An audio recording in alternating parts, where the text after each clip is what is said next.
record this to the cloud, part 3 tonight, week 9, and I'll ask Nicholas just to repeat one of those ideas just so we get it on the record. Nicholas? Oh yeah, I was just saying in elementary education, we saw that in when we would have like circle time in the mornings, we would meet in class. We would answer questions, and kids would take turns sharing and responding to each other and things like that. And I'll give an example where you ever see these robotic competitions among middle school and high school kids? Just having kids design or put the robot together and then have these competitions, see which one will win out and be the last one, the last robot standing in effect. Gets a lot of, it's both collaborative and it's competitive, and gets a lot of excitement, and they have to decide what components go in their particular robot and how it moves and so forth and so on. They have to learn how the sensors each work when they hit something, what direction they move and all that. Matthew, you're going to say? I cut you off. No, I was actually typing, but what I would say is, I feel like, again, going back to the beginnings of the pandemic and everything flying online overnight, it's almost like that pushed us in that direction where, because we were online, we really just had to put more on learners in their own time to work through things. And I don't know if it would be classified formally as constructivism. I don't think we've ever called it that, but as we delve and read more about it, it has become apparent that that's kind of underlies what we're doing now, whether we realize it fully or not. Whereas, before, when we were in classroom, things were a little bit more directed and more engineered for particular outcomes. But I feel like we've kind of loosened up, and gotten a little more comfortable with the idea of allowing folks, because of the nature of the mode, to be in that space and allow ourselves to think more like that. Right. Christian or Jennifer, have an example of constructivism?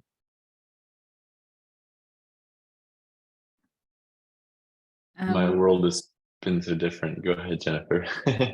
Well, it's been a couple of years since I left the classroom, but I spent almost a decade teaching a project-based class that was interdisciplinary.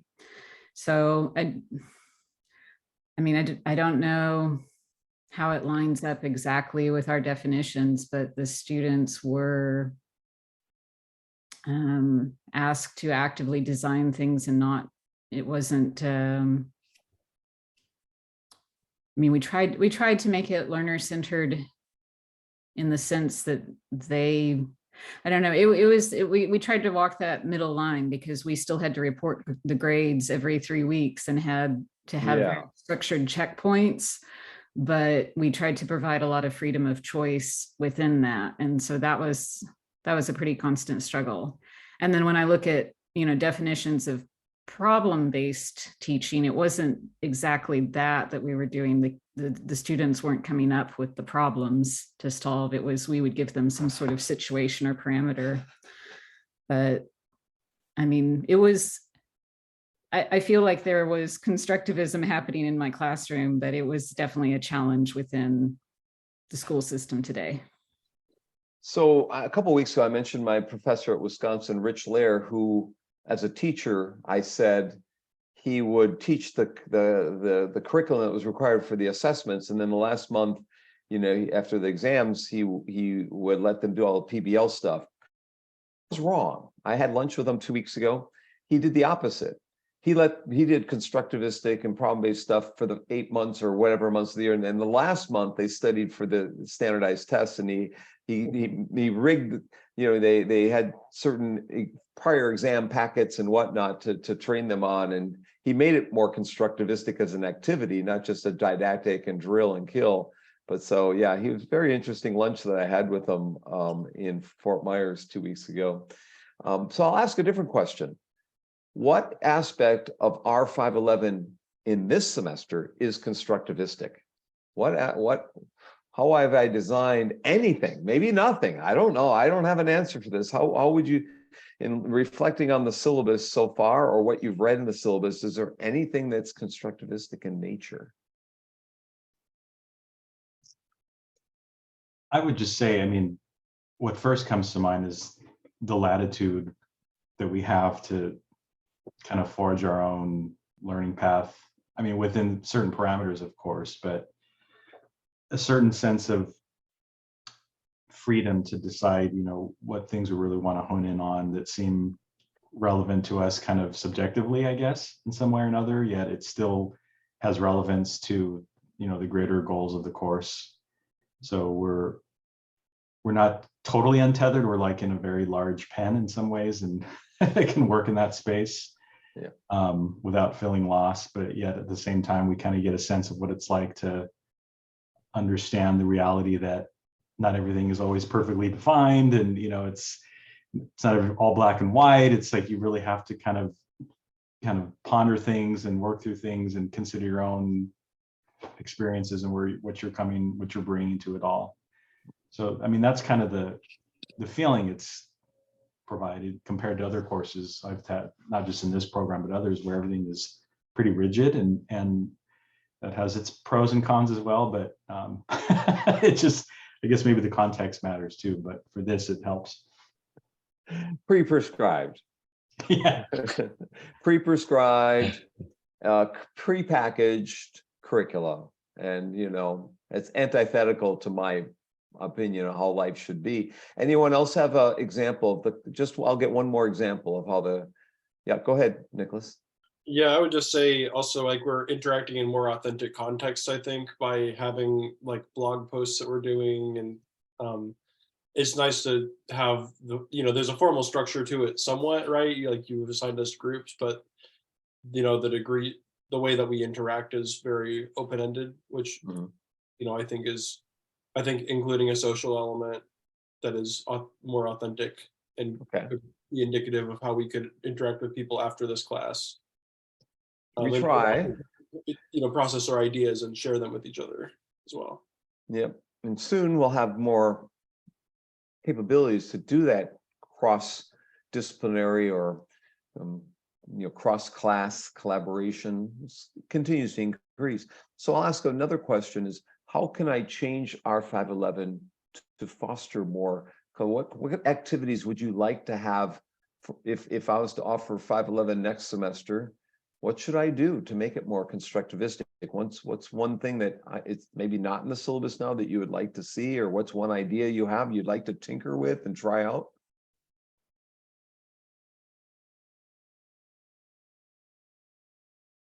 I think the service option, and I think that's a task that's still coming up, just doing something in the community. That's definitely one that stood out to me as one that I liked.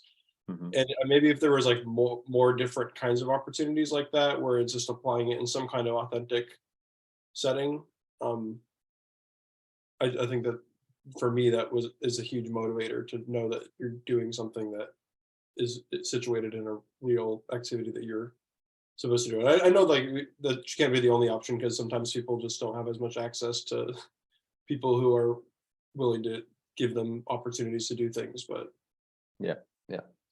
Anyone else?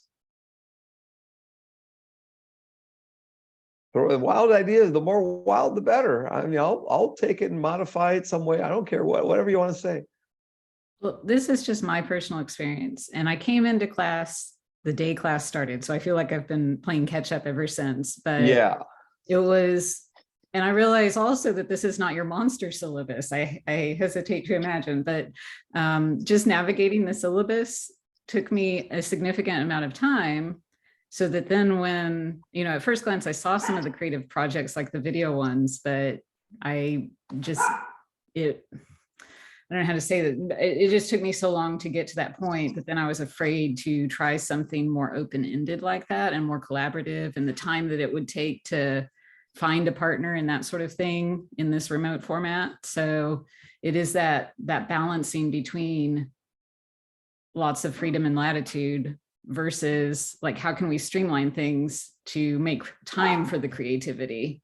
Yeah. So I could see this class becoming team-based, that teams would form early and one would work with those teams for all the assignments in the course. I see a decrease over the last 10 years of students wanting to serve on teams. When you make it optional, they used to jump right in. Now I think lifestyle, pandemic may have a lot to do with that, you know, we've had more limited in our flexibility so I think if you almost could change the title of the course, you know, collaborative study of instructional technology foundations. So if you titled the course collaborative study of instructional technology foundations, every assignment could be deemed to be a collaborative social enterprise. And maybe we could build a competitive component in there to get the teams to present a final artifact, whatever the artifact is, at the end of the semester or at the halfway point and so forth, and have the other teams encourage them and give feedback on the respective projects, whether a team is building, you know, a wiki-based glossary for the field, or, you know, an open textbook and contributing it to Rick West's vision, or some kind of service learning component for a local organization or a global organization for that matter, or providing some kind of indexing services for resources that OER that already exist. So a lot of possibilities, but those things sometimes take weeks to ferret out what is most important to do. And by that time you might, you know, more than just weeks, could take months. You know, it's hard to, you know, stick everyone on the frying pan, you know, immediately start boiling them. But any other ideas of what we could do to, you know, I mean, Jennifer's right. This is 24 pages. This is longer than most syllabi. It's not the 100-page monster, but it's a lot. But the field has a lot in it. This is foundations. So as you saw with Rick's book, there are like 40 or 50 whatever chapters in that book, which each one is important. It's hard to figure out which, you know, where to go. You know, a couple of years ago, this class was on the chopping blocks, I would think, in terms of do we really need it? But I think maybe it will become chopped at some point. Other things will emerge, but I think people see it as you know, I've revamped it a bit as an important course, you know, but we do give people a choice. If those are coming with a master's in the field, you know, we might give them a choice of whether to take 511 or not. Those who don't probably need this foundations, right? Yeah, I was just going to say I had studied this 10 years ago, and you know, coming into it, I thought, well, not a problem, but actually, you know, to revisit a lot of this stuff, it's actually been quite eye-opening, particularly having 10 years of work experience, and now it's just a wholly different lens that I'm seeing this stuff through. So I think coming back to it at any point is going to be useful in one way or another, and sparks new ways of kind of, you know, that whole bridging the theory to the practice part of it, and what it means and how you can share it with others. Certainly, that's kind of one of the big ahas for me, even just a few weeks in. You know, seeing how expansive it is, and you know, there's no chance to get bored with any of it, because it's just, I mean, pick a rabbit hole you want to go down and it's there for you. Right. There's a lot of opportunities in this field. Yeah, that's what you're saying. There are a lot. You know, I have gone down many rabbit holes and come back out successfully.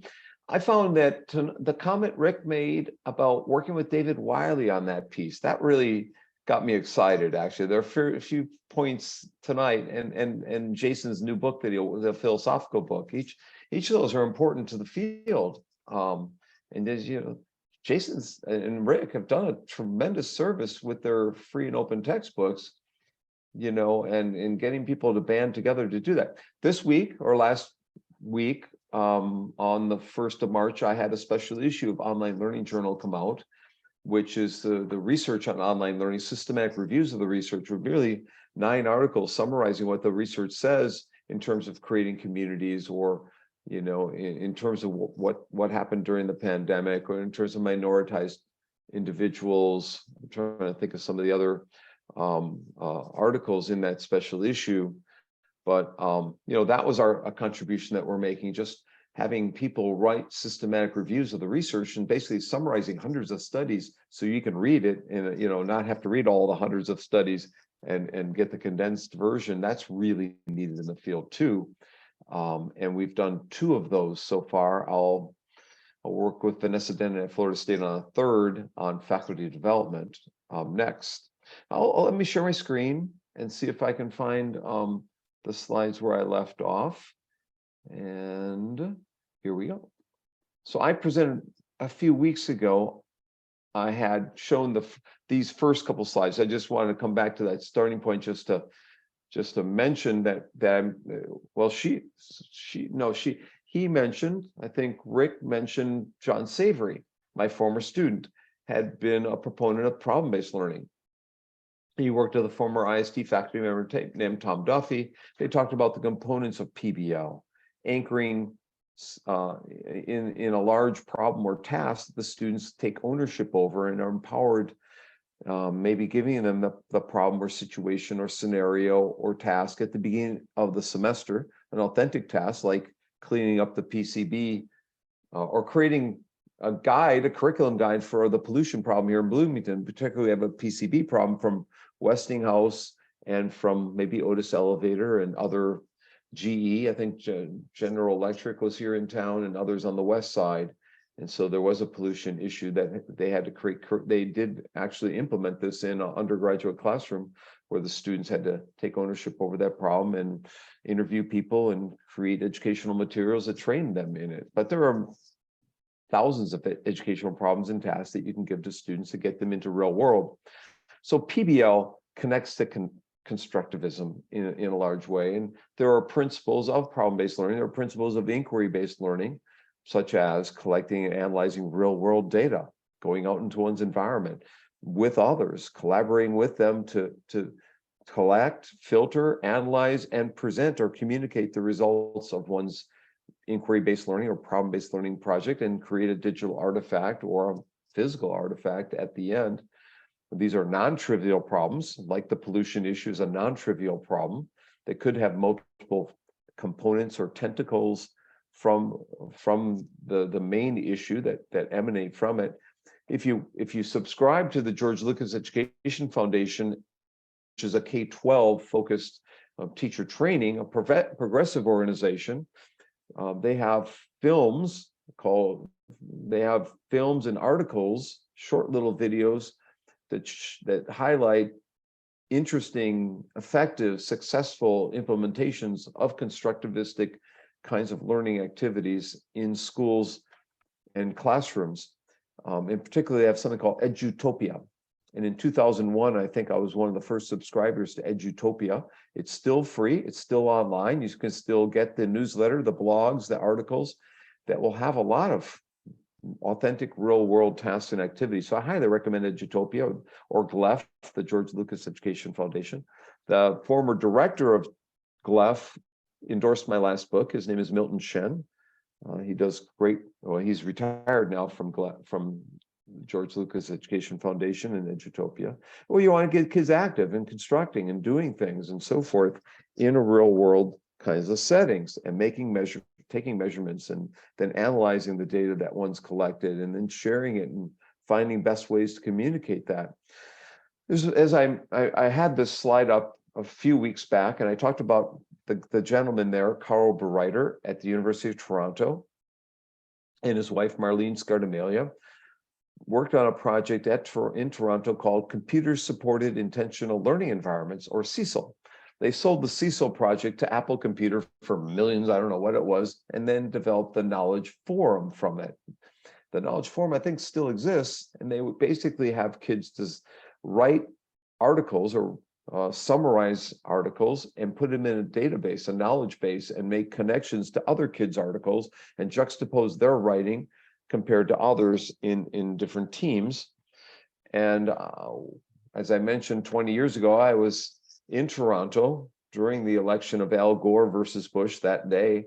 And I remember their kids, the 7-year-olds and 8-year-olds gave their keynote for them. The kids were talking about the writing process and what they designed, the knowledge networks that they built, and the referencing and all the metacognitive components within the system. So it's one project, the knowledge construction example. or Knowledge Forum example at Toronto. In Winnipeg, they had built the Knowledge Builder, and I used the Knowledge Builder in my dissertation, or referred to it, and post-dissertation, and worked with some of the people who built the Knowledge Builder. The Knowledge Builder let you take 3 screens and juxtapose them against one another, have the kids' database of ideas in one screen, their timeline in another screen, their notes in another screen, or concept maps and so forth, and having them, write different things, articles and abstracts and so forth, and then to index them and be able to retrieve them at any points in time. So it was an online community of writers or of authors at the Knowledge Builder or the Knowledge Forum that Marlene Scardamelli and Carl Bereiter built. They were initially writing researchers, and I was studying their work in graduate schools because I was a writing researcher as well. They're trying to get kids to be authors of knowledge, trying to get adults to be authors of knowledge, and then to link new knowledge to old knowledge, just like LinkedIn and Twitter and Facebook. It's all about linking process, hyperlinking, and tried to get kids involved in inquiry learning by promoting and fostering question asking and procedural facilitation, giving them critical thinking prompts, inferencing, having them reflect on their assumptions and their biases and all sorts of things. So they built a slew of prompts, both substantive facilitation and procedural facilitation. Substantive facilitation was trying to understand the text like AI does today, looking for certain topics that would be mentioned in the essay, whereas procedural facilitation was fostering thinking through the use of metacognitive prompts, like another example is, or another idea, or in contrast to this is. They give them the stems or the starters of questions and have kids move from them. A second project that relates to constructivistic or social constructivistic activities, like the Knowledge Builder, is called reciprocal teaching, where the students are becoming the teacher. The teacher models how to ask a good question, how to clarify what comes next, how to predict what will happen next, how to summarize text, and then gradually the students take over the teacher role in the reciprocal teaching approach.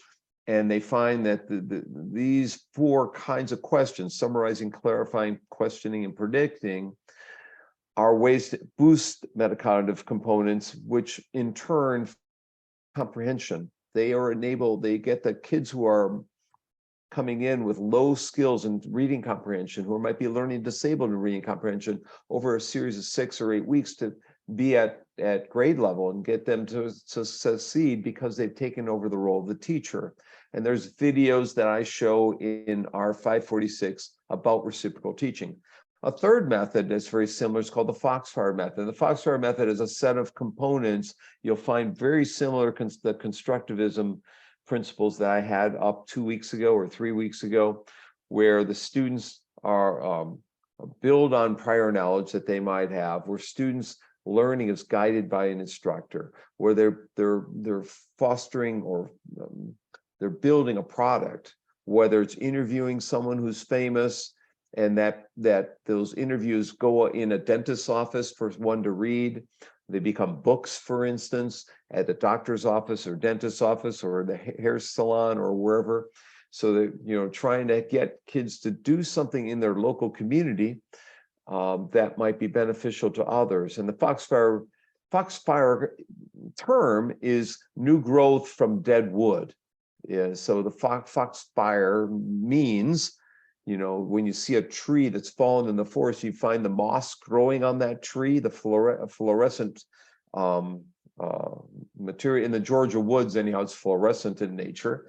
And so you see these signs of life where dead things exist. It's just like in classrooms that are dead, you're trying to rouse new minds to life by having kids get engaged in guided discovery learning, where they have an audience beyond the teacher, like people coming to the dentist's office to read something, or the doctor's office, or somewhere else, going to a performance or something. So these are some principles, what the person who designed Foxfire called truths. There's certain truths to education. These are among the truths that you can embed in any innovation that you might design, and you see that these principles, there are more principles, peer-related teaching and interaction, teacher as a collaborator and co-learner, giving students the purpose so that they invest mental and cognitive as well as physical resources. By understanding the purpose or intent, you have a goal to strive towards. If you don't give people the purpose or the intent, they tend not to strive. They tend not to commit. They tend not to embrace what you're trying to do. And also there has to be some aspect of academic integrity to the work, that it has to meet state standards or school district standards or federal standards for that matter, that it has to be high quality in nature. It's not just you do some minor one-off activity and turn it in. No, it's got to be more comprehensive in nature and has to be rigorous, and you have to have a metacognitive or reflective component built in. Those are 15 of the principles. There's more than those 15, but if you do these kinds of things in any learning related task or activity, if you build on students' prior knowledge, you give them credit for what they already know, and you try and foster perspective taking of others in their environment, the diverse perspectives that they might have, through collaboration, through teaming, through goal setting, you'll have more benefits happening. I also mentioned anchored instruction, where you might show a YouTube video, you might show a CNN video or BBC or TED Talk, and then you have reflective questions coming from that video, that short video. That's anchoring instruction in a common experience, having us all watch Raiders of the Lost Ark video or Sherlock Holmes, or watching a CNN clip on the economy or on something else, to have that common experience, then have reflective questions wrapped around that. That's having a conceptual anchor. That's having what's called a macro context. You start with that macro context and you come back to it. So the people at Vanderbilt actually got actors and actresses with an NSF grant to play out different mathematical problems that you could come back to and play out. There's other projects for climate change, like the Globe Project, the Journey North adjacent project, where kids are collecting real world butterfly data. The monarch butterflies dying out, basically. They're losing their habitats in both Mexico as well as the United States and Canada. And so you might be observing butterfly patterns and migration and sharing that with other kids in Boston or in Mexico or in Ontario or whatever. That's the Globe Project, is the Global Learning and Observations to Benefit the Environment project. The Journey North, where the Arctic explorers are going to thinner and thinner ice in the Arctic tundra in the north, doing biology experiments and physics experiments and sharing them with kids around the world, and then having kids interact around common questions or uncommon question, have them discuss how they would solve certain issues or dilemmas faced in the Arctic tundra and so forth. The adjacent projects where the kids can control a submarine underwater actually is kind of an interesting expedition, whether it's looking at Mayan ruins above, and going on bicycle journeys into the Central and South America, or taking a submarine under the water in the Gulf or in the Atlantic or Pacific. Kids as global scientists, gets kids to reflect on local weather patterns, which are really bizarre lately. Like today we're at 70 and Sharon's got snow and Provo's got snow and so forth. And trying to hook kids into science through asking them, interesting and make questions, or making them curious, and having students become, participants in the data collection process, and having them become reporters on it, not just consuming information and so forth. So anyways, there's some principles here in the Kids as Global Scientists projects and all this, or the Flat Classrooms project, where we have kids in the UAE or in Turkey or in Afghanistan collect data and share it with kids in Texas and Florida and other kinds of things, exchange things through LinkedIn or through Facebook or some other technologies, and have kids maybe do a wiki or wiki book project or something like that. Well, I developed a scale called the social constructivism and active learning environments. Originally a student constructivism and active learning environment scale. And my former student, Padma Maduri, and I built 40 questions that got at asking, giving good explanations and giving students autonomy and building on prior knowledge and question and all these 8 components. We had 5 questions for every one of these components of social constructivism. And, in my classes, do my students have a say in how the tests are and the activities that they have? Do my students get to explore? Do they get to share? Do they relate concepts to events in their lives? In my classes, do students work in small groups? Do computers help them organize knowledge? So forth and so on. We had teacher questions and we had student questions. And I'll just end there. Yeah, you can read the rest of my notes about what constructivism principles there are. And yeah, I think I've talked enough. So we asked them and we found that constructivism is close when they're younger in elementary school, and as they move to high school, teacher perceptions and students' perceptions widen in terms of the opportunities to be constructivistic in nature. And as you saw in those slides there, there's a problem with constructivism in that it's deemed to be somewhat of an elitist in I'm trying to go back to where I was. Yeah, that was it.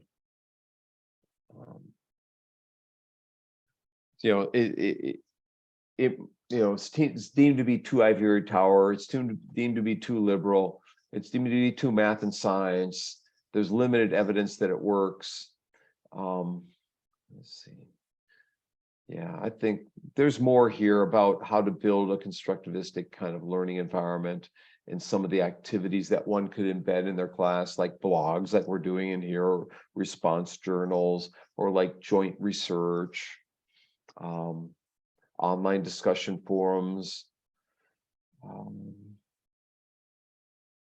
Yeah, having kids do variety shows or talk shows, or have kids create advertisements or get involved in debates, or that kind of thing. I mean, there's more there, but I don't want to overwhelm too much tonight. Before we go, any comments or questions? I see Jennifer put something in the chat window. Was it you, Jennifer? Yes, I saw something on CBS Sunday Morning a few weeks ago. It was a feature about these community tutoring centers that are focused on publishing student works. And they explicitly said part of our existence is because in the public school classroom, the teachers are spread too thin to see a sustained project through like this all the way to that point. Wow. Can you find the organization that does this and send us the link? The link is there in the chat. Is it there in the chat? 826. I didn't link to the CBS feature, but I think if you Google CBS 826 or writing center, it would come up. Well, there it goes. That's very much similar to the Fox Fair method, as I see in here, and maybe even the Knowledge Forum project. But yeah, that's the kind of things that we feature in our podcast show. Amanda Gorman, right? Okay, this might be interesting to highlight in my podcast, weekly podcast show. Is that out of San Francisco or out of New York? I think they've got several locations. It is San Francisco. I think I contacted them, or I looked and I highlighted them last year as possible for my podcast show. Right. Yeah. I'll take another look at this. Thank you for pointing this one out. When you kept talking about student as author, that came to mind. Yeah. So my professor, who I mentioned, did PBL for 7-8 months and then drill and kill for 1 month. He believes in students as authors of knowledge. That's really one strand of his identity as a researcher. And we did a project with kids in the middle school, having them design their high school books. And the biggest problem that the principal had was keeping the school open on the weekends. Because kids want to show up. That is an issue. I had some Saturday school issues early on, and then finally gave up on that. Yes. Yes. So when I guess you can solve it through online mechanisms, but when kids want to work together in a face-to-face environment and come to the school and it's not open, that's a good sign. It's a good sign. It may be a dilemma, but it's a good sign. Anyone else have a final comment? Christian, you want to summarize for today? We had 3 parts tonight. Whew. So we have people, essentially the summary for me is that it's extremely useful to have learners and individuals in general building knowledge together. So whether it's Vygotsky or some of these the OER projects that we're talking about with our guests, or some of these theorists here at the end, it's all about knowledge construction together, the social construction of knowledge, and how beneficial it can be. Right. So there's a lot of praise that we need to give to both Piaget and Vygotsky in terms of how they've helped us rethink the curriculum, and John Dewey, who we started the semester off with, and Jerome Bruner, who lived to be 100 years old, and Albert Bandura, I might talk about, who I think lived to 99. He died a couple of years back, and was a friend. A lot of these people worked years, decades to make these changes. Unfortunately, Vygotsky died young. It'd be, again, interesting to see what he would have been able to complete had he lived a full life.